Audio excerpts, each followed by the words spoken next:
بیماریوں سے آزاد ہو جائیں گے. 8ویں سرکار کا سرکار فرماتے ہیں 80% یعنی اکثر بیماریاں جو ہیں اس لیے ہوتی ہے کہ انسان کو پیٹ پہ کنٹرول نہیں ہوتا. توجہ فرمایا آپ نے.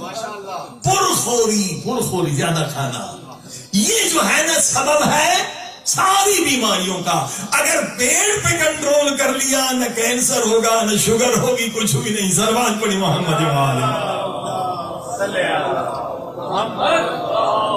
80% بیماریاں ختم اگر پیٹ پہ کنٹرول ہو جائے.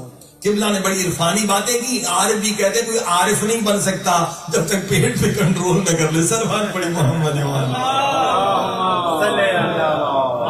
اب ایک بہت زبردست نسخہ میں آپ کو بتاؤں.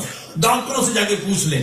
دیکھیے ہمارے بدن میں نروس سسٹم ہے. نروس کیا ہے؟ چونٹی یہاں کاٹے گی فوراً خبر ہو جاتی.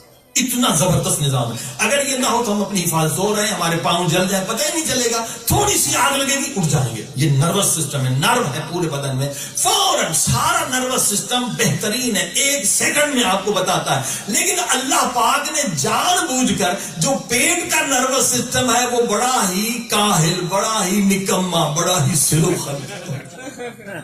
یہ 5 منٹ کے بعد خبر دیتا ہے کہ پیٹ میں لقمہ آیا ہے. کتنا سست ہے کتنا نکم ہے. یہ اللہ نے جان بوجھ کر کیا ہے تاکہ ہم کھاتے وقت صبر سیکھیں. اچھا ابھی آپ کو یقین دلاؤں مثلاً بڑا یہ مرغ مسالہ کھانا ہے. 2 پراٹھے بھی ہیں. آپ نے ایک کھا لیا نیت دوسرا بھی کھاؤں گا. دروازے پہ کسی نے بیل بجائی.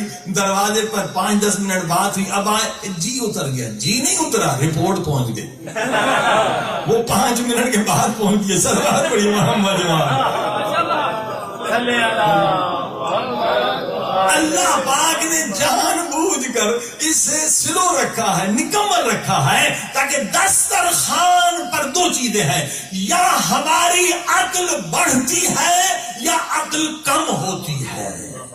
یا صبر بڑھتا ہے یا صبر کم ہوتا ہے. یہ اللہ ٹریننگ دے رہا ہے. ایمان کے 2 حصے نا آدھا صبر ہے آدھا شکر ہے. دسترخوانے پہ صبر کرو تو عقل بڑھے گی. بے صبری کرو گے تو کیا ہوگا عقل کم ہو جائے گی. بیماریاں یہ بے عقلی کا نشان ہے. بیمار ہم کیوں ہوتے ہم زیادہ کھاتے. امام رضا فرماتے پیٹ پہ کنٹرول کر لو 80 بیماریوں سے آزاد ہو جاؤ. سروات پڑے محمد.